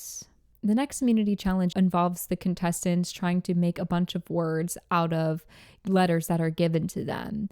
Burton wins the challenge, except no, he doesn't. He actually lost the challenge, and after Jeff grants Burton the immunity and sends the contestants back off on their way, he realizes that he made a mistake, and he didn't notice that Burton actually misspelled the word liaison, meaning that Burton does not deserve the immunity. So then Jeff has to take the immunity away from Burton and let the final 3 who were left in the challenge at that time compete in a new challenge for immunity. Sandra, Lil, and Dara get to continue to compete for the immunity challenge, where Dara will win, and for the first time this season, a woman has won immunity. Back at camp, everyone is agreeing that Burton needs to go because he is such a threat to winning challenges, and if he was gone, it would open up the board for a lot more people to be able to win some immunities. Johnny Fairplay obviously doesn't want Burton to go. He makes a deal with Krista and Sandra, telling them if they help him save Burton, he will go after Lil next. Sandra and Krista tell Fairplay that they have a hard time trusting them because he's stabbed them in the back before. At Tribal Council, we find that Tawana will be voted out, meaning that Sandra and Krista went along with Fairplay's plan to save Burton. I think this was overall a bad move for Sandra and Krista, because I don't think they should have been trusting Fairplay, somebody who is clearly not working with them, as he has stabbed them in the back before. And I really do think they should have been aiming to get rid of Burton in order to give them more opportunity to win immunities. This leads us to the next episode, where we see that Krista and Sandra are actually regretting voting with Johnny Fairplay. Sandra says she thinks Fairplay would lie to them, and maybe her and Krista should have looked at the bigger picture. They don't know if he's really going to follow through on his promise to take them to the final 4. Obviously not, girls. Sandra then tells Dara that she wants the guys to go. At the next reward challenge, Lil, Dara, and Fairplay win an overnight spa reward. Burton is then left at camp with Sandra and Krista. He is telling them he can't make any promises with them regarding the final four. This puts Sandra and Krista both on edge, knowing that they definitely shouldn't have trusted the guys in the last vote, and Sandra says the second she gets the chance, she has to take out Burton. This conversation is a real eye-opener for Sandra and Krista, as they are now realizing that they shouldn't have trusted them at the last tribal council, and they should have taken out Burton when they had the chance. On the reward, Lil spills to Johnny Fairplay that Sandra and Krista were trying to pull her in order to take out the boys. Also on this reward, Fairplay plays up the grandma sympathy card by telling the girls that his grandma's last wish was for him to win the game. Also, Lil and Fairplay get into a little bit of a tiff here. Lil does not like how condescending Fairplay can be. She thinks that he talks down to her, and she doesn't like the way he always acts like he's in charge. We see Burton say that it might not be bad to take Krista to the final four because he thinks he could beat Krista at the final tribal, as she rubs people the wrong way. We also see Krista contemplating stabbing Sandra in the back in order to get in with the boys and make it farther in the game. Back over on the reward, we see Johnny Fairplay make a final 2 deal with Dara, saying that nobody will ever be able to beat Lil in the final 2. And then we see Dara being completely swindled by Johnny Fairplay, saying that she knows that he's not sitting here and lying to her about the final 2. I'm shaking my head. I'm laughing out loud. I cannot believe she so easily believes this man. Girl. When they get back from their reward, Johnny Fairplay tells Burton that everything is set. He says that he promised the 2 women enough so that they think that they are in tight with them and that they are closely working together and they won't turn on him and Burton. Their next plan is to blindside Krista, and Burton really wants to take Johnny Fairplay to the end with him, as he could be the good cop to Johnny Fairplay's bad cop, and while Fairplay will take the heat for stabbing everybody in the back, Burton will look like the good guy and be able to easily win the final tribal council. At this point, I'm laughing out loud because these 2 guys, while having a great handle on the game, are starting to get a little bit too confident, and it's at this point that they both really think that they have it in the bag. They might have a few people swindled, but I think they underestimate that Sandra and Krista are just waiting in the wings for the opportunity to take one of them out. At night, Lil tries to get some reassurance from Burton, but he is hesitant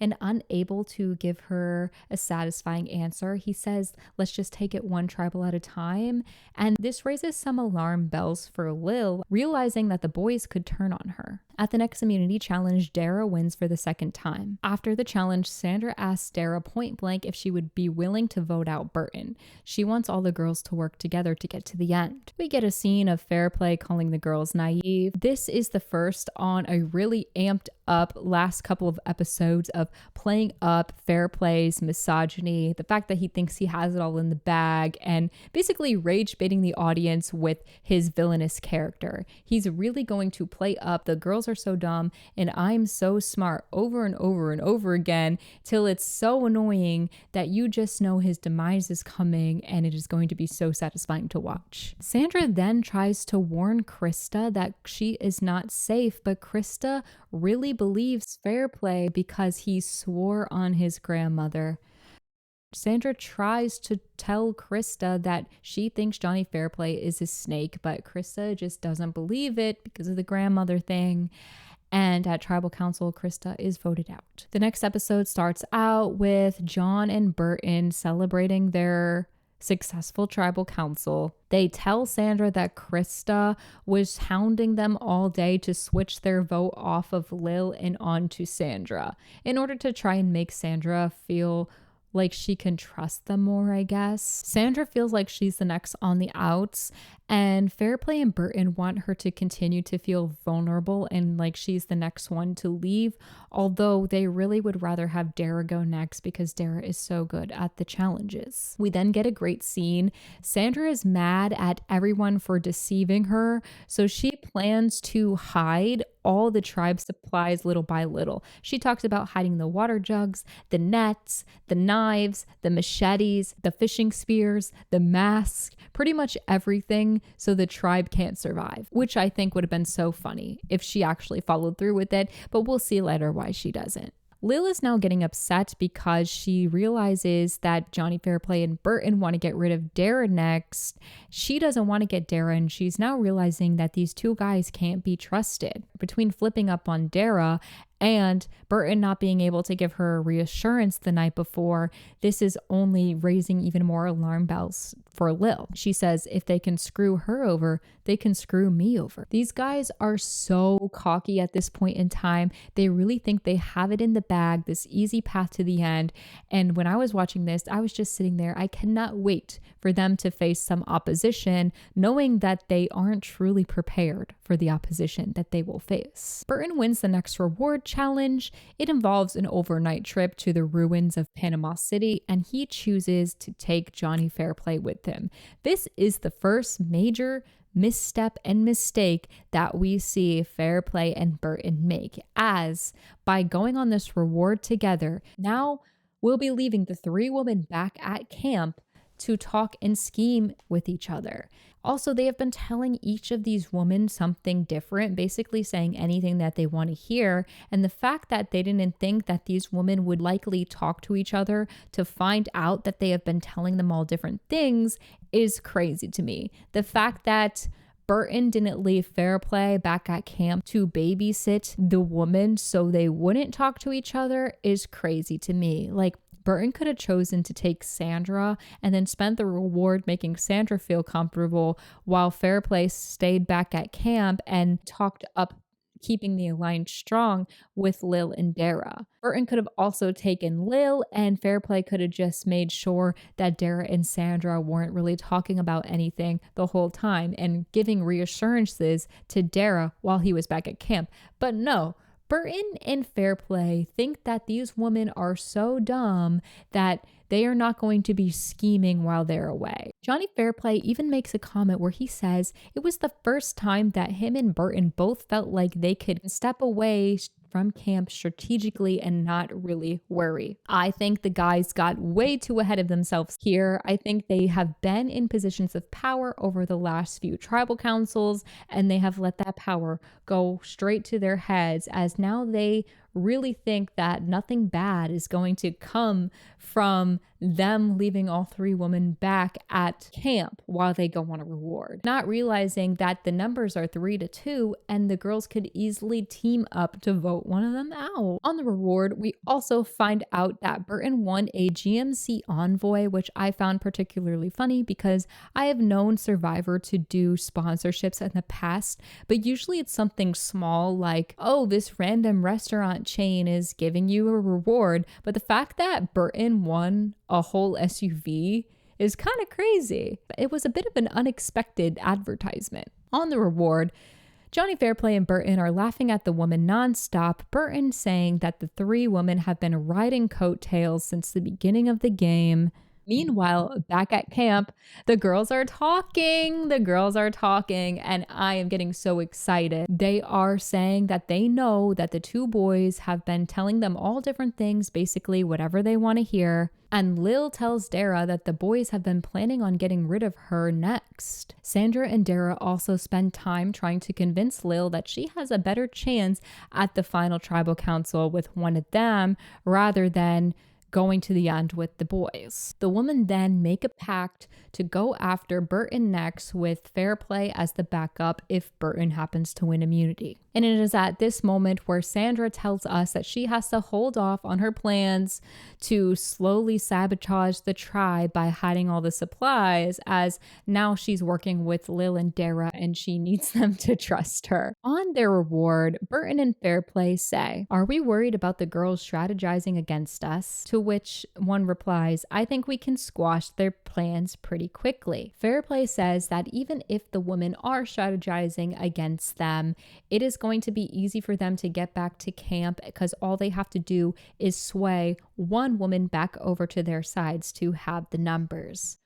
Oh, he is getting way too confident. The boys note that they have an intellectual advantage over the woman, and Burton says that he doesn't think the girls could come up with a decent strategy to save their lives. This entire situation is so funny because the boys are going on and on about how the women are so dumb, but really, the boys are the ones that made the major mistake in leaving all the women back at camp together. They really didn't need to be masterminds of strategy in order to take one of Johnny or Burton out. All they have to do is get together and stick together. And the fact that Fairplay and Johnny underestimate the women so much is so funny to me. And this whole situation is hilarious because it just goes to show how they got way too confident in their sway and power that they had over people.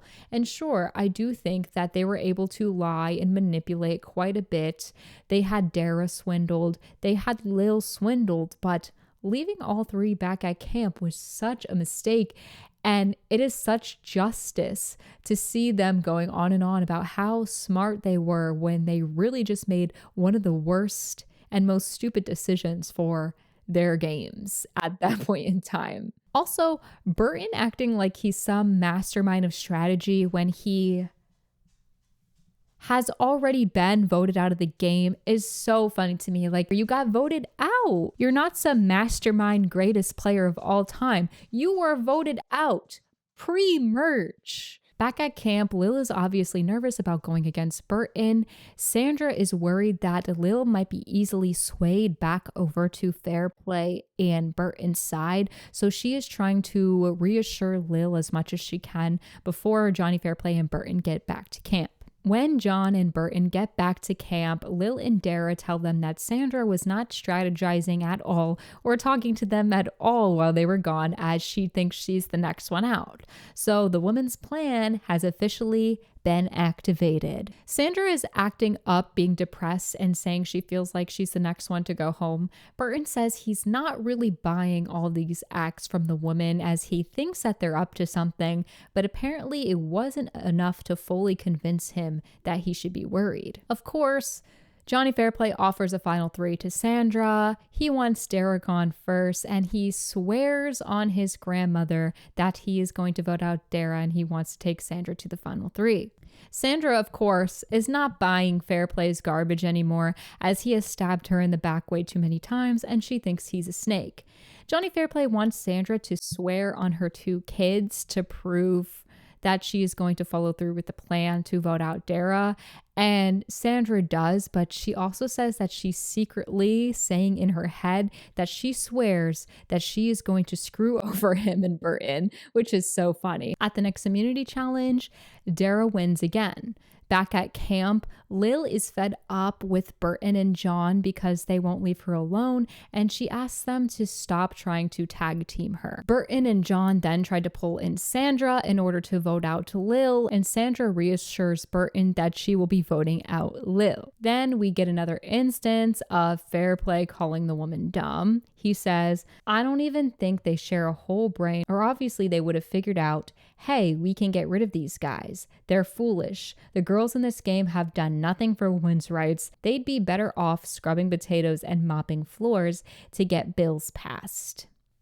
Even though Burton and John were suspicious of the way the women were acting when they initially got back to camp, their egos are still so big that they cannot see a world in which the girls are teaming up and working together to vote him out, even though Fairplay makes note that if the girls were smart, they'd team up together and strategize, and they're still not worried that the girls did that. They really think they have it in the bag, and this is going to be so fun because their downfall is coming, and all of these confessionals where they're saying the most horrible things about women, the audience watching, as well as the three women left, are going to get their vindication. And at Tribal Council, we see that the women work together to vote Burton out. It is such justice. It was so much fun, and it only goes to show to never get too confident in the game. Burton's biggest downfall was he got too confident, he took his foot off the gas, and he underestimated the people left in the game. Episode 14 opens on day 37, where Jeff personally brings breakfast to the camp. We get a great line from Lil where she says, "God, I love that man. I wonder if he'd like to join a troop." I laughed at that. Jeff also gives some letters from home. Lil breaks down when reading her letter from home. Fairplay hopes to use this against her by telling Sandra and Dara that she is going to cry like this in front of the jury in order to gain votes at the end. Fairplay is starting to scramble after the Burton vote now that he knows the women are working together. He says, all three share inferiority complexes to that of a man. I'm rolling my eyes. He just doesn't stop. Dara tells Lil to her face that she is hesitant to take Lil to the final because she thinks that Lil would easily beat her. This obviously upsets Lil. Dara says her best bet is probably a final three with her, John, and Sandra. Dara tells this to Sandra, and Sandra says, "Fine, it could be Lil if it's not me." And I love Sandra's anybody but me strategy. Lil then pulls Sandra aside and pitches that they have a better shot at winning immunity if they take out Dara. They then tell Fairplay that they want to go after Dara if she doesn't win immunity. Sandra is now in a really great spot. She says she doesn't care which of the two goes, as long as it's not me. Gotta love this Sandra, anybody but me strategy. John is confident he can win any challenge against women. At the next immunity challenge, it's a quiz, and the 4 players are competing as individuals against the jury who is competing as a team. And it ends up that the jury actually wins as a team, meaning that no one will get immunity at the tribal council, which will immediately follow. Dara then is voted out. And that night back at camp, they receive tree mail saying that the next challenge will start at sunrise the next day. So then they have to do that thing where they reminisce on the season by planting torches and saying a nice thing about each of the past contestants. I usually don't talk about this because it's just like adding time to the episode, like remember all these people. But I found this one particularly funny because in this scene, they purposely leave out Austin's torch, saying that he quit so he doesn't deserve his torch to be talked about. And so the final 3 go on planting the torches and saying a nice thing about every contestant. And the editors show like a slow motion, nice shot of each of the people while they're talking about them. But at the end of it all, because they don't say anything about Austin, they simply show his torch on the ground off to the side. And then the slow motion shot they picked to show of Austin is the time when he was almost drowning in that one challenge. It was so petty. I cannot believe they did that. Like, they picked that clip of Austin on purpose just to hammer the point home that they were so mad that Austin dared to quit the game. I thought it was so mean. Like, that first they had to make a whole point of why his torch would not be involved in this whole little ceremony. But at the same time, they picked a clip of him drowning to highlight his gameplay. I cannot believe they were so petty. It was a little bit funny, but probably not if you're Austin. We then go to the immunity challenge, which is an endurance comp, and Lil beasts this comp out of nowhere. During the competition, Johnny Fairplay is trying so hard to cut a deal with Lil, but she is not having it. He keeps saying, "If I give you immunity, will you take me to the final 2?" Lil does not want to talk to him or make any deals. I also think Johnny Fairplay is bad at making deals in this scenario because he admits to Jeff that he can't hang on much longer, and it's giving him no stakes in the deal, if that makes any sense. But at the end of the day, Lil wasn't going to make any deal anyway, and Fairplay wasn't going to last as long as her in the challenge, so it all didn't matter. I just found it funny, him trying to make a deal and Lil not having it, and Lil wins immunity for the first time, and it's the most important immunity. Sandra later says she'd be shocked if Lil doesn't vote her out tonight. At Tribal Council, Lil surprisingly votes out Fairplay, bringing Sandra to the final 2 with her. I was shocked by this decision because I think Lil had a tough decision either way. Strategy-wise, I think Fairplay could have made a good case to the jury, as strategically he did a decent job playing the game. He lied and he manipulated people and he got himself to the end. But I've been told that earlier seasons of Survivor, the players based their votes more so on emotional gameplay. And I feel like if Lil had taken Johnny Fairplay to the end, everybody disliked him a lot. She would have had an easier path to win, maybe. She would have had a better chance to win. In the reunion episode, Jeff asked if Lil had taken Fairplay to the end, who would have voted for her. And apparently she would have gotten 4 votes, which would have been enough to win. So maybe that was a major mistake on her part. But also we have to take into account maybe the jury wouldn't have voted for Lil anyway because she was voted out of the game and then came back in. Maybe they didn't see that as being fair.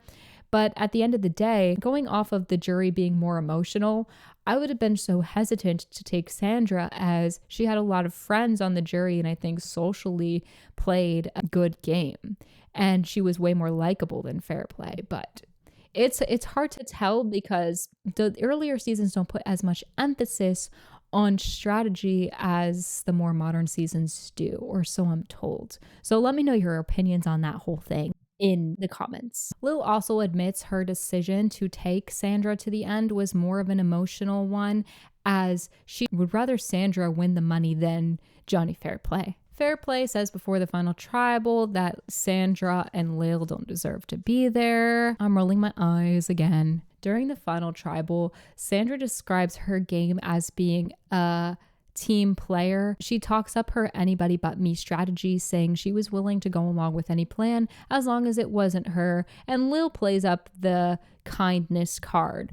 Ryan O uses his jury questioning to call out Lil, saying if she thinks it's fair for her to win after she had been voted out. He also questions Sandra by saying that she rode people's coattails. Sandra answers this by saying once Rupert was gone, whose coattails was I riding then? Which I think she makes a valid point. Rupert is upset with Lil and uses his jury questioning to ask her what was the truth because everything she told him was a lie. It is hard for Lil to answer that question because Lil did lie a lot, but I think a lot of people are mad that Lil lied to them because of the whole troop leader uniform, and they assumed that she would always be telling the truth.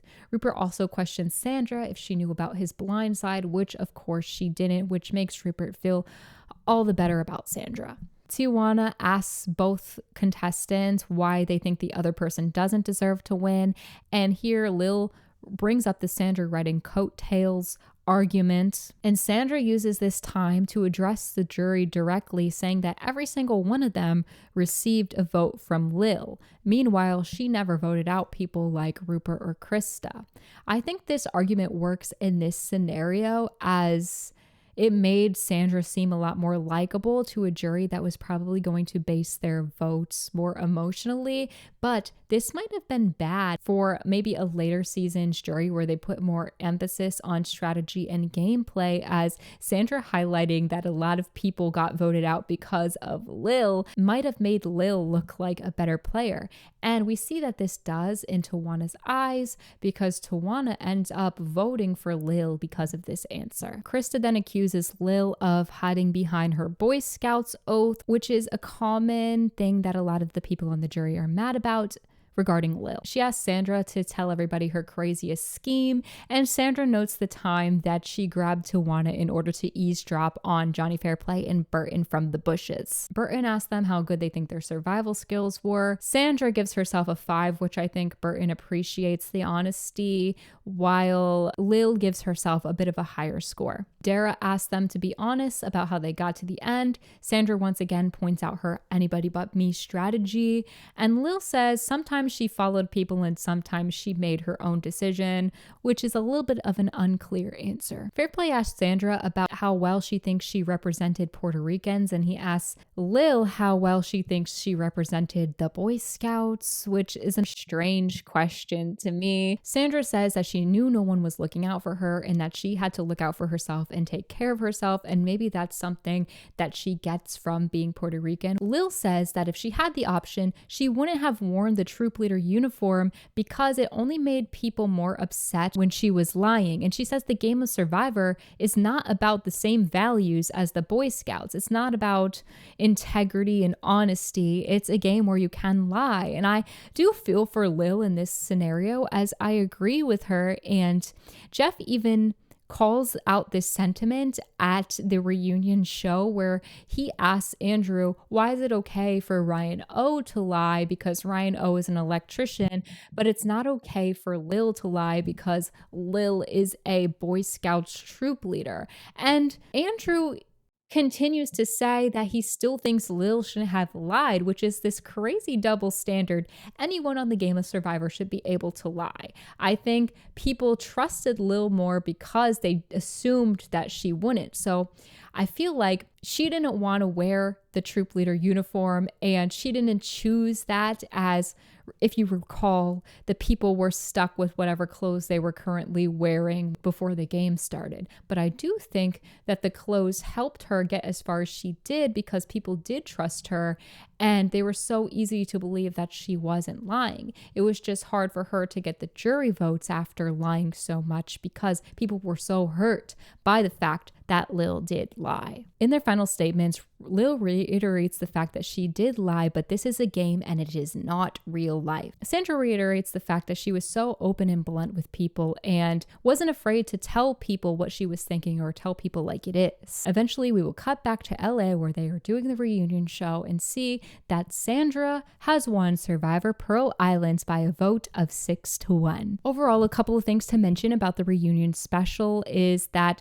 Sean tries to say that he was given a poor edit while Rupert was given a good edit and the editors didn't show some of Rupert's lesser sides.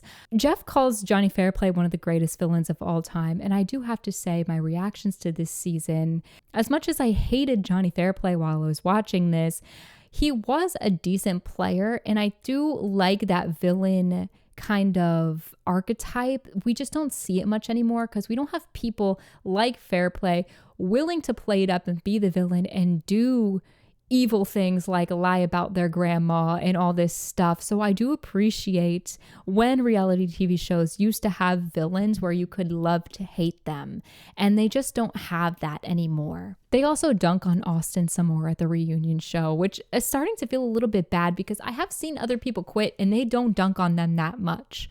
I'm back, it's a different day, and I just wanted to quickly run down some of my final thoughts about this season in general.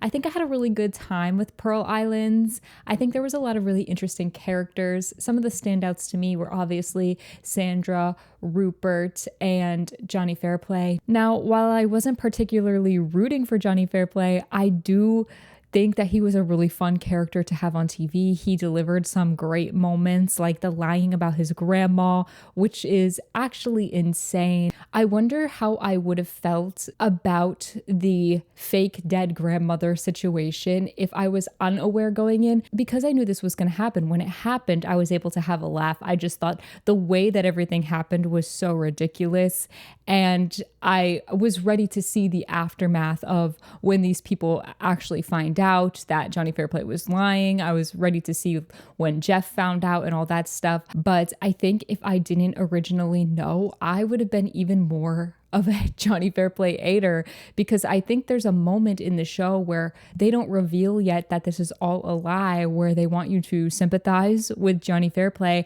And I can only imagine an audience member who was unaware of this and then getting the reveal that this was all a lie. I feel like it would only make people hate this man even more. So I think that could have been fun for me if I was unaware of it going in. But since I was aware, I was just having a laugh most of the time. But overall, on the Johnny Fairplay front, I think what I'm trying to say is I miss people willing to be the villain. Because nowadays, while there are villains, the contestants don't want to be portrayed as villains, or they don't want to play up the fact that they are doing all this devious stuff. Moving on from Fairplay, I also want to talk about a couple other characters I enjoyed, including Andrew. I think I would have liked to see more of Andrew. I was really wondering how he was going to fare once he started facing some opposition, because he doesn't face any social opposition on the Morgan tribe. So I was excited for the merge, but because of his big mistake pre-merge with basically not pulling in Lil. And there's a scene that's really funny because he's really making it known to Lil that he doesn't think that she belongs there. And he's going on about how one of them have to go home now, but she's going to be safe. And Lil was already mad, so maybe she was never going to go back with the Morgans, but I would have loved to see Andrew actually work harder to pull her in. He didn't work at all, so it was his own demise, I believe, losing the numbers post-merge. I think what I was really wanting to see was him have some kind of power struggle or clash with some of the other bigger players who were fighting for control of the game. And because he was out so quickly post-merge, we didn't really get to see an exciting power struggle like I thought we were going to see. So that was my disappointment in Andrew, because he was acting like he was such a great player who was controlling things, and he was controlling things on Morgan, but he never really faced opposition while he was on Morgan. Also, I just want to slightly mention Austin and Lil, just because I thought they were funny as characters. Austin absolutely did not want to be there, and even though he quit, I thought he was entertaining on TV. Just him being scared of everything, him versus the Pelican. And Lil, I thought she was hilarious because she was always crying at everything, so she gave us some great TV moments. Overall, I really enjoyed this season, and I think one of the reasons why I really enjoyed it was because there was no idols or advantages or crazy twists that were going on now, apart from the bringing people back, which I will mention in a second. But overall, the people were just allowed to play the game as the game of Survivor, with not all these crazy wrenches thrown in the plan. And it was kind of refreshing to see the people just play a social strategy game, just straightforward. I really do think that Survivor needs to pull back with all of the advantages and idols that they've been doing in these modern seasons. I think this season just proves that you can have a lot of great TV moments without needing all these extra things sprinkled in there, and you can have a really interesting game. And I think the game is more interesting when there's not so much other outside stuff going on. But with that being said, I do feel really bad for the current Survivor fans, because I too saw the Survivor 50 trailer, and it looks like they once again stuck a bunch of crazy advantages and twists in there. And I'm so sorry for the Survivor fans for that. And lastly, I just want to mention the people coming back into the game. Not my favorite. I didn't really care for that. I do wonder if Lil had gone to the end with Johnny Fairplay, if people would have hated him so much that she would have got enough votes to win the game. Now, in the reunion show, they said she would have had 4 votes, but I'm not sure if people who were angry about people being voted out being allowed back in the game were going to be so willing to just vote for Lil, somebody who had spent days away from the game and then was just allowed to come back with safety, mind you. So I think I want to do some research and see what the contestants at that time thought in regards to the fairness of bringing people back into the game. I know this happens a lot now on reality TV. It's not my favorite, but I do understand it's part of the game, and Survivor can make whatever rules that they want. So it's fair if Survivor says it's fair, but it is frustrating as a fan, and I'm a Big Brother fan, and they do this all the time, and 90% of the time, I probably don't like it. So overall, I thought this season was really fun, and I think that stems from the casting and all the interesting characters that they had within this season. I obviously was really enjoying Sandra, and I'm so happy she won this season. I thought she was so funny, and she probably gave the best confessionals the entire time. And I love that she wasn't afraid to do petty stuff like throw out the fish. She gave great TV, and I'm so glad she won. And that's all I have for you today. So let me know all of your opinions on Survivor Pearl Islands in the comments, and also let me know what seasons you want me to watch next. If you like this video, be sure to give it a like, click on my channel, check out some of my other stuff. And if you like my other stuff, you might want to subscribe to my channel so you always know when I post a new video. And with all that being said, if you made it all the way to the end of this very long video, thank you so much for watching, and I will see you in the next one.